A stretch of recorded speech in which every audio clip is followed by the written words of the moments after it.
Auzubillahiminash-shaytanir-rajim. Bismillahir-rahmanir-rahim.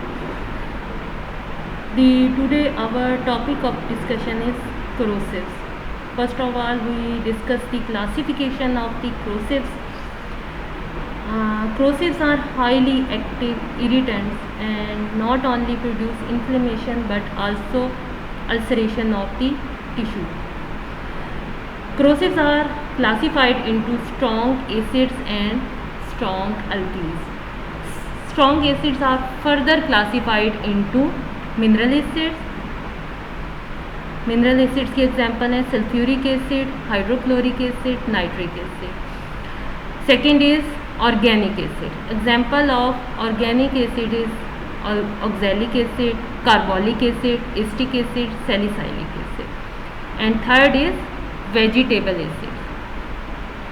The example of vegetable acid is hydrocyanic acid या cyanide poison जिसे कहते हैं. Next है second है strong alkalis. The example of strong alkalis is sodium hydroxide, potassium hydroxide and carbonates of aluminum, potassium and sodium.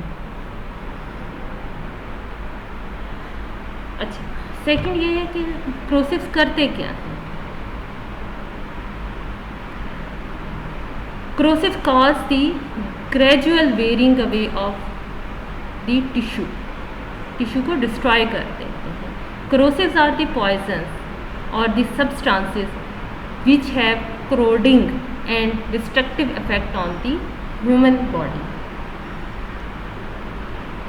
हमारे जो corrosives हैं strong acids हैं जो यूज़ होते हैं हमारे डेली यूज़ हम करते हैं घरों में इन्हें, जिसकी वजह से इसकी पॉइजनिंग हो सकती है. सल्फ्यूरिक एसिड हम बैटरी में यूज़ करते हैं, लैब्स में यूज़ करते हैं, इंडस्ट्रीज़ में यूज़ करते हैं.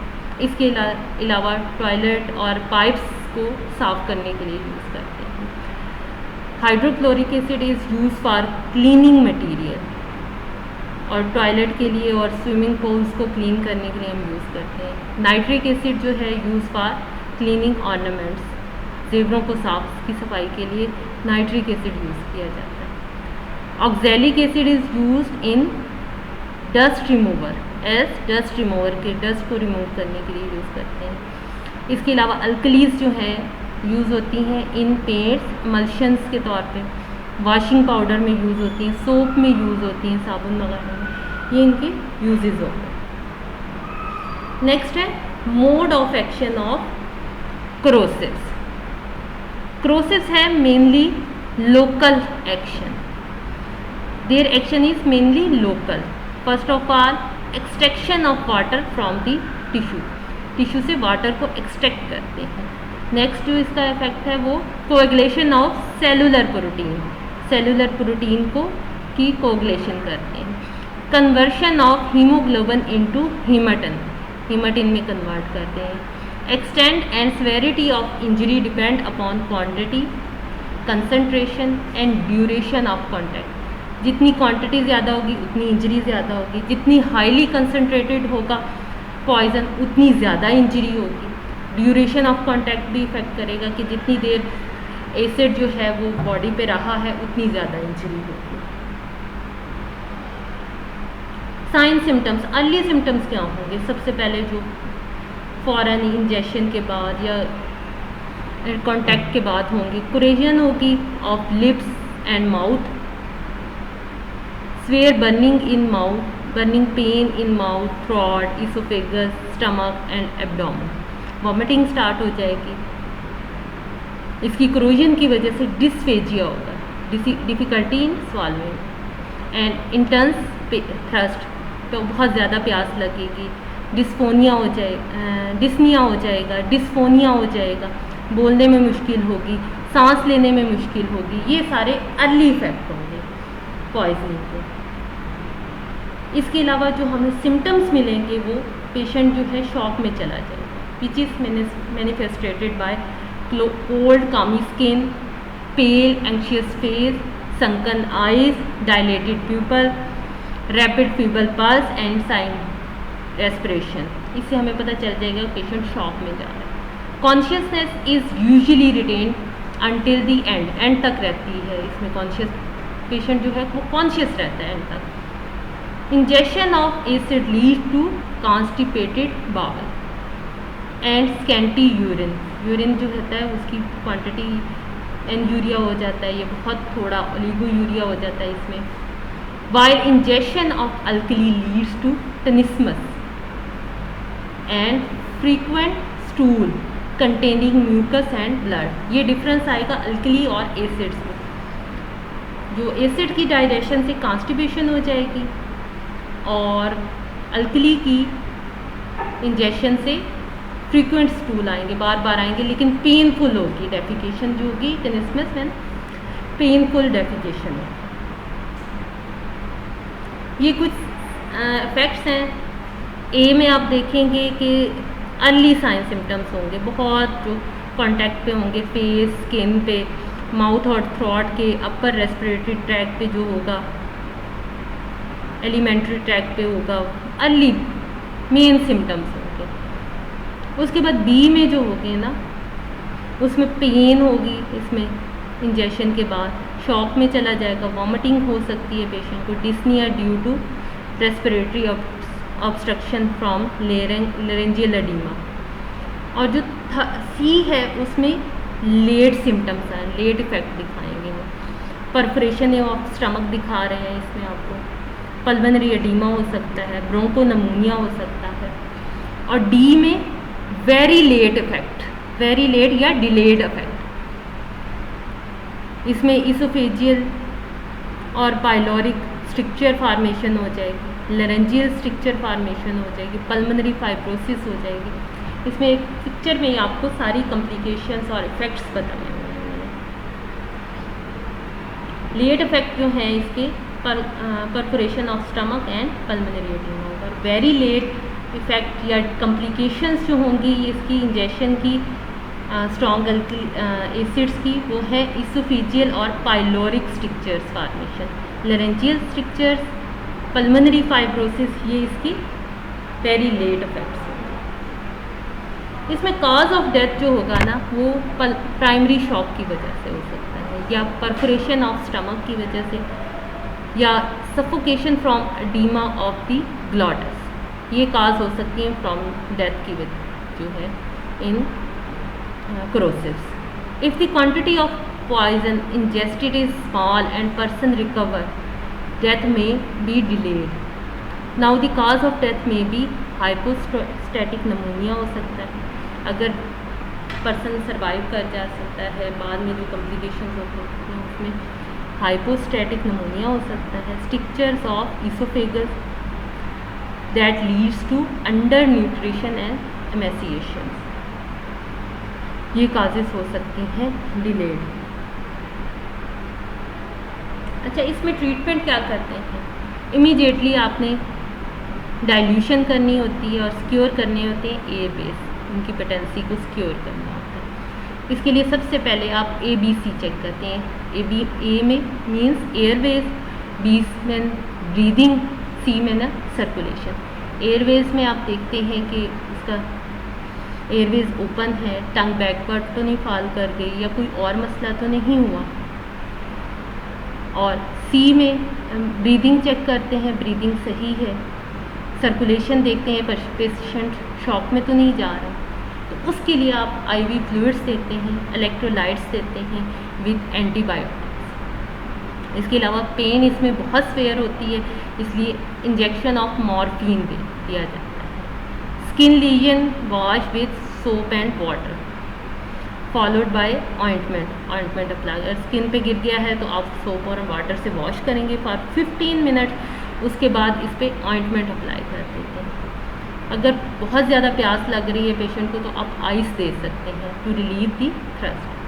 आइस में अगर हो गिर गया है एसिड तो आप इरीगेट करेंगे विद वाटर और नॉर्मल सेलाइन के साथ आइस को। ट्रेक्योस्टमी कर सकते हैं, स्वेयर एडिमा हो गया ग्लॉटस का या ट्रेकिया का। इसके अलावा if the acid has been taken तो alkaline carbonates are contraindicate. Weak alkalies, plenty of water, milk, eggs, albumin should be given. इसमें आप अल्कलाइन कार्बोनेट्स कंट्रा इंडिकेटेड होते हैं, क्योंकि जब आप अल्कलाइन कार्बोनेट्स देते हैं तो क्या होता है, कार्बोनेट से कार्बन डाइऑक्साइड प्रोड्यूस होती है, जिसकी वजह से स्टमक सॉफ्ट हुआ होता है, उसकी परफोरेशन हो सकती है। इसलिए आपने अल्कलाइन कार्बोनेट्स नहीं देने इसमें। In case of alkalis has been ingested weak acid such as vinegar, acetic acid is given. इसके अलावा आप स्टीरॉइड्स दे सकते हैं to prevent shock and oesophageal structure formation को प्रिवेंट करने के लिए, और रेस्ट ऑफ ट्रीटमेंट जो होगी सिम्टोमेटिक होगी। अगर फीवर है, फीवर को सेटल करेंगे, शॉक में जा रहा है तो शॉक को ट्रीट करेंगे, कोई और मसला हो रहा है तो उसको सिम्टोमेटिक ट्रीटमेंट करेंगे। अच्छा, डॉट्स जो हैं इसमें क्रोसिस में वो ये है गैस्ट्रिक लवाज नहीं करते, क्योंकि स्टमक सॉफ्ट हुआ होता है। आप अगर ट्यूब इंट्रोड्यूस करेंगे तो उसकी परफोरेशन हो सकती है स्टमक की, इसलिए आपने गैस्ट्रिक लवाज नहीं करना। एमएससीज नहीं करवाएंगे, that leads to new exposure and risk of aspiration, क्योंकि दोबारा वो पास करेगा एसिड्स दोबारा वॉमिटिंग करते हुए, तो वो न्यू एक्सपोजर हो जाएगा। इसके अलावा एस्पिरेट भी कर सकते हैं। न्यूट्रलाइजेशन में लीड्स टू हीट प्रोडक्शन और मोर इंजरी, तो आप जो अल्कलीज हैं वो नहीं देंगे न्यूट्रलाइज करने के लिए, वो कार्बोनेट्स वगैरह। एक्टिवेटेड चारकोल जो है वो आप नहीं देंगे, क्योंकि ये ऑब्स्क्योर कर देते हैं एंडोस्कोपिक व्यू को। इसके अलावा पोस्टमार्टम अपीयरेंस में साइन ऑफ क्रोजन्स मिलेगी of the parts in contact with the poison, lips burns होंगे, ट्रिकलिंग मार्क्स होंगे from the lips to chin, neck और चेस्ट में। इंटरनली फाइंडिंग्स जो होंगी, आपको लिप्स भी करोडेड होंगे, चाकी वाइट टीथ होंगे। इसके अलावा टंग जो है शेपलेस मास में होगी। ये सारी फाइंडिंग्स हैं। These range from local irritation to extensive ulceration and perforation of GIT, especially stomach. इसके लिए आप स्पेसिमेन जो भिजवाएंगे, specimen stomach with and small intestine with contents. इसके अलावा half liver, half of each kidney, या एक किडनी फुल भी भिजवा सकते हैं। इसके अलावा करोडेड एरिया ऑफ स्किन भिजवा सकते हैं, स्टेन्ड एसिड क्लॉथ भिजवा सकते हैं, ये आप स्पेसिमेन भिजवा सकते हैं।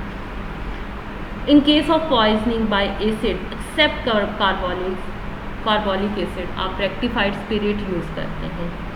In all cases of poisoning exclusive of carbolic acid saturated saline is used. तो आपने प्रिजर्वेटिव जो यूज़ करना है, बाकी सब केसेस में सैचुरेटेड सलाइन यूज़ करना है, लेकिन कार्बोलिक एसिड में आपने रेक्टिफाइड स्पिरिट यूज़ करना। ये कुछ कंपैरिजन है डिफरेंट पॉइजन्स का, जिसमें सल्फ्यूरिक एसिड है, नाइट्रिक एसिड है एंड हाइड्रोक्लोरिक एसिड है। अच्छा, सल्फ्यूरिक एसिड का सेकंड नाम जो है ऑयल ऑफ विट्रियोल है। नाइट्रिक एसिड का एक्वा फॉर्टिस है, स्पिरिट ऑफ नाइटर भी इसे कहते हैं।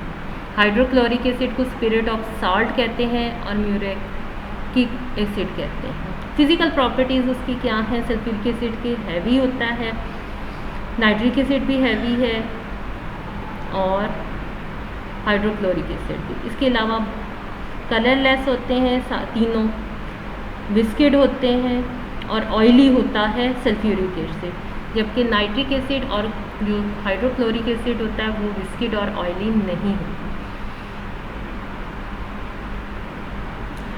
Sulphuric acid is non fuming, while nitric acid has yellow fumes और हाइड्रोक्लोरिक एसिड्स के वाइट फ्यूम्स होते हैं। Sulphuric acid gives heat with water, लेकिन नाइट्रिक एसिड और हाइड्रोक्लोरिक एसिड वाटर के साथ हीट नहीं देते। सल्फ्यूरिक एसिड में चारिंग जो है वो ब्लैक कलर की होती है, जबकि नाइट्रिक एसिड में ज़ेंथोप्रोटिक रिएक्शन होता है, येलो कलर की डिस्कलरेशन होती है। चारिंग होती है और हाइड्रोक्लोरिक एसिड्स में कोई चारिंग नहीं होती। बर्निंग एसिडिक टेस्ट जो होता है वो सल्फ्यूरिक एसिड का होता है। चॉकिंग ऑर्डर जो होती है वो नाइट्रिक एसिड की होती है और हाइड्रोक्लोरिक एसिड की कोई ऐसी नहीं होती। फेटल डोज जो है आप ये याद कर लें, सबसे जो है फेटल जो है वो 5 to 10 ml है sulphuric acid. Nitric acid 10 to 15 ml है इसकी फेटल डोज और हाइड्रोक्लोरिक एसिड की 15 to 20 ml है। फेटल पीरियड जो है सबका 12 to 24 आवर्स है, ऑलमोस्ट इसी रेंज में है 12 to 24 आवर्स। इसके अलावा जो यूजेस हैं वो हमने आपको बता दिए हैं पहले ही कि सल्फ्यूरिक एसिड क्यों यूज़ होता है, नाइट्रिक एसिड कैसे क्यों कहाँ यूज़ होता है और हाइड्रोक्लोरिक एसिड कहाँ यूज़ होता है। नेक्स्ट पोस्टमार्टम अपीयरेंस में सल्फ्यूरिक एसिड में स्किन क्रोयन जो है with blackish charring of the affected area और नाइट्रिक एसिड में जो है वो येलोइश डिस्कलरेशन होती है due to the xanthoproteic reaction. Xanthoproteic reaction क्या है? जो नाइट्रिक एसिड है वो ऑर्गेनिक मैटर के साथ सच एज प्रोटीन या लिविंग टिश्यू के साथ मिलकर येलो डिस्कलरेशन देता है, पिक्रिक एसिड बनाता है प्रोटीन के साथ और ऑर्गेनिक मैटर के साथ नाइट्रिक एसिड जो है वो पिक्रिक एसिड बनाता है। पिक्रिक एसिड का कलर जो होता है वो येलो होता है और इस रिएक्शन को जो है हम ज़ेंथोप्रोटिक रिएक्शन कहते हैं, जिसमें नाइट्रिक एसिड मिलता है ऑर्गेनिक मैटर या प्रोटीन के साथ और पिक्रिक एसिड बनाए, इसे ज़ेंथोप्रोटिक रिएक्शन कहते हैं। तो हमेशा अगर येलो कलर की डिस्कलरेशन होगी तो वो नाइट्रिक एसिड की पॉइजनिंग होगी। हाइड्रोक्लोरिक एसिड नॉट मच क्रोयन, इसमें होगी mouth tongue show reddish brown क्रोयन। अच्छा, सल्फ्यूरिक एसिड में स्टमक सॉफ्ट होगा, स्वोलन होगा विद ब्लैकिश क्रोयन, डिस्केमेशन, हेमरेजेस, परफोरेशन होगी। और इसमें नाइट्रिक एसिड में सेम होगी फाइंडिंग, स्टमक जो होगा सॉफ्ट होगा, ब्लैकिश क्रोयन होगी, परफोरेशन इसमें कॉमन नहीं होती। और हाइड्रोक्लोरिक एसिड में स्टमक सॉफ्ट होगा, स्वोलन होगा, अल्सरेटेड होगा। लंग्स जो है उसमें कोई स्पेसिफिक फाइंडिंग नहीं होगी इन सल्फ्यूरिक एसिड। और नाइट्रिक एसिड में कंजेस्टेड होगा और एडिमा ऑफ दी लंग्स होगा due to the fume inhale कर लिए उसकी वजह से।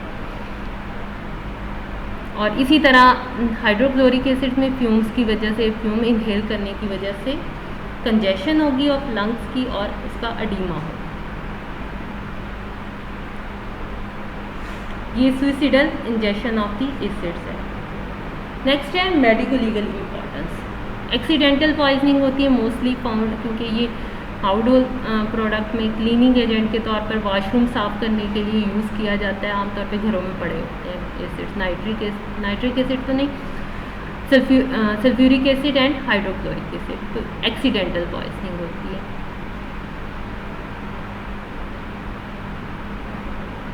तो मोस्टली यही होता है कि टेस्ट इसका होता है स्पेसिफिक, बिटर सा टेस्ट होता है, पंजेंट स्मेल होती है, तो इसलिए स्पिट कर देते हैं जो भी इसे इंजेस्ट करता है, तो उसकी वजह से ये क्लॉथ पे इसका स्टेन जो है प्रोड्यूस हो जाता है। सुइसिडल पॉइजनिंग इसकी रेयर है। होमिसिडल जो है वो बिल्कुल भी नहीं है, क्योंकि इसका स्पेसिफिक टेस्ट है और पता चल जाता है ये क्या है। इसके अलावा acute exposure to the vapors in industry may lead to death due to respiratory distress। इसके अलावा prolonged exposure to vapors may lead to respiratory complication। जो इसका मेन है that is vitriolate, commonly used, जो विट्रियोलेज के लिए use होता है वो sulphuric acid. What is vitriolate? Vitriolate is throwing off corrosives with intention of injuring or disfiguring a person out of jealousy of revenge या jealousy की वजह से किसी की फेस पे या बॉडी पार्ट पे उसे डिसफिगर करने के लिए जो थ्रो किया जाता है एसिड या अदर इरिटेंट्स, तो उसको कहते हैं विट्रियोलेज। विट्रियोलेज क्यों कहते हैं? क्योंकि ऑयल ऑफ विट्रियोल होता है सल्फ्यूरिक एसिड, तो उसी से विट्रियोलेज बन गया। usually thrown on the face to destroy vision and cause facial disfigurement. तो sulphuric acid most commonly used. इसके अलावा इसमें इरिटेंट्स भी यूज़ करते हैं, मार्किंग नट भी यूज़ होता है, ऑक्सैलिक एसिड, कार्बोलिक एसिड, इसके अलावा हाइड्रोक्लोरिक एसिड, नाइट्रिक एसिड, ये पॉइजन्स भी यूज़ होते हैं फॉर विट्रियोलेज. अकॉर्डिंग टू कसास एंड दियत ऑर्डिनेंस सेक्शन, जो विट्रियोलेज कम्स इन इतलाफ़ सलाहियत उद, क्योंकि इसमें परमानेंट डिसफिगरमेंट हो जाती है, इसलिए ये कम्स अंडर इतलाफ़ सलाहियत उद. ये विट्रियोलेज की कुछ पिक्चर्स हैं. चलिए, थैंक यू.